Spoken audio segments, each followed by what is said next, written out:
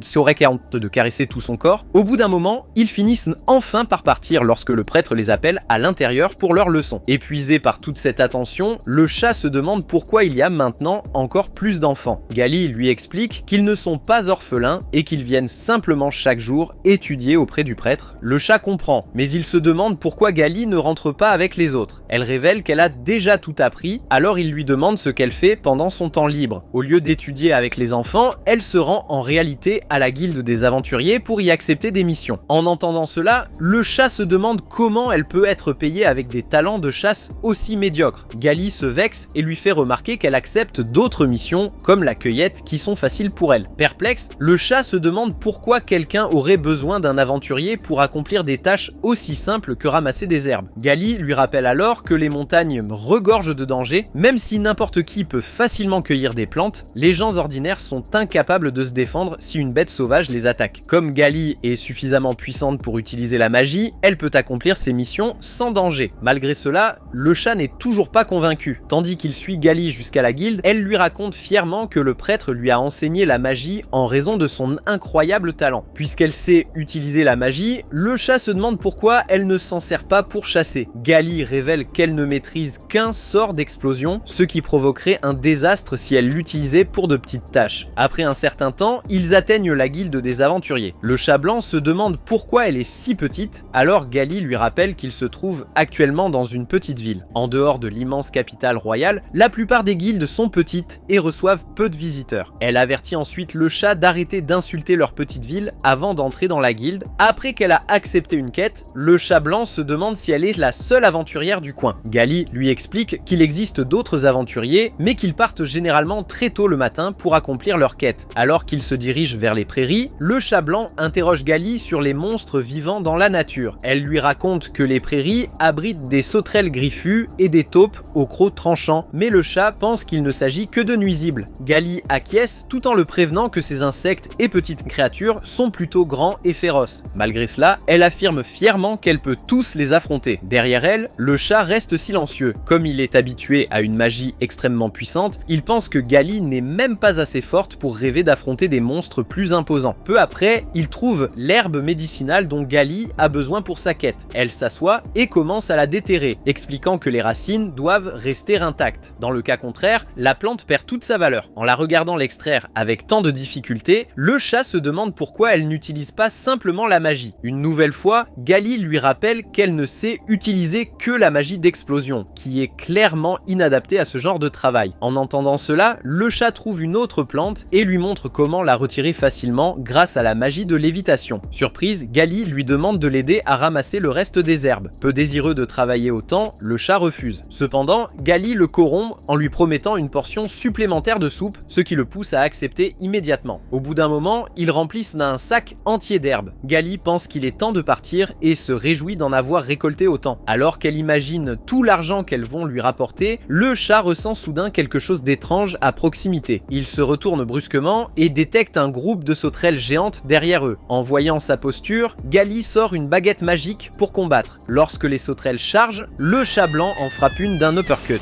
Puis il paralyse les deux autres grâce à sa magie. Alors que les créatures sont immobilisées, Gali lance son sort d'explosion contre elles. Sous les yeux choqués du chat, la la magie explose comme une bombe nucléaire. Il se met à crier sur Gali pour avoir été aussi imprudente, mais elle considère qu'il est parfaitement normal que sa magie soit aussi destructrice. Habituellement, les magiciens humains rencontrent des problèmes liés à leur manque de mana lorsqu'ils lancent des sorts. Dans le cas de Gali, il semblerait qu'elle soit bien trop puissante pour son propre bien. Le chat lui demande de s'entraîner à mieux contrôler sa magie, mais Gali trouve que cela représente beaucoup trop de travail. Ensuite, ils reprennent le chemin du retour avec les herbes. Soudain, le chat blanc propose d'enseigner à Gali tout ce qu'il sait sur la magie. Curieuse, elle se retourne pour l'écouter. Dans l'esprit du chat, Gali acceptera forcément son offre afin de rendre sa vie plus facile lorsqu'elle ramasse des herbes et des racines. Si cela se produit, il pense qu'il aura décroché le gros lot et qu'il pourra obtenir une quantité infinie de délicieuses soupes. Malheureusement, il revient à la réalité lorsque Gali refuse d'un ton détaché, affirmant que cela demande trop d'efforts. Désespéré de capter son attention, le chat commence à la tenter en lui parlant de toute la viande et de tout l'argent qu'elle pourrait obtenir grâce à de meilleurs sorts. Même si Gali n'est toujours pas très intéressée, elle finit par accepter, à condition que ses séances d'entraînement ne soient pas trop longues. Le cœur du chat s'embrase alors de passion à l'idée de faire d'elle une mage de premier ordre. Quelque temps plus tard, Monsieur Wing les observe discrètement sous sa forme de chat. Même s'il s'inquiétait pour le chat blanc, il pense désormais pouvoir le confier aux gentils humains de cet orphelinat. Le chat blanc remarque sa présence, mais garde le silence puisque Monsieur Wing souhaite rester caché. Après son départ, il suit Gali, impatient de commencer ses leçons de magie. Au fil des jours, il décide de rester longtemps à ses côtés, devenant ainsi son meilleur ami.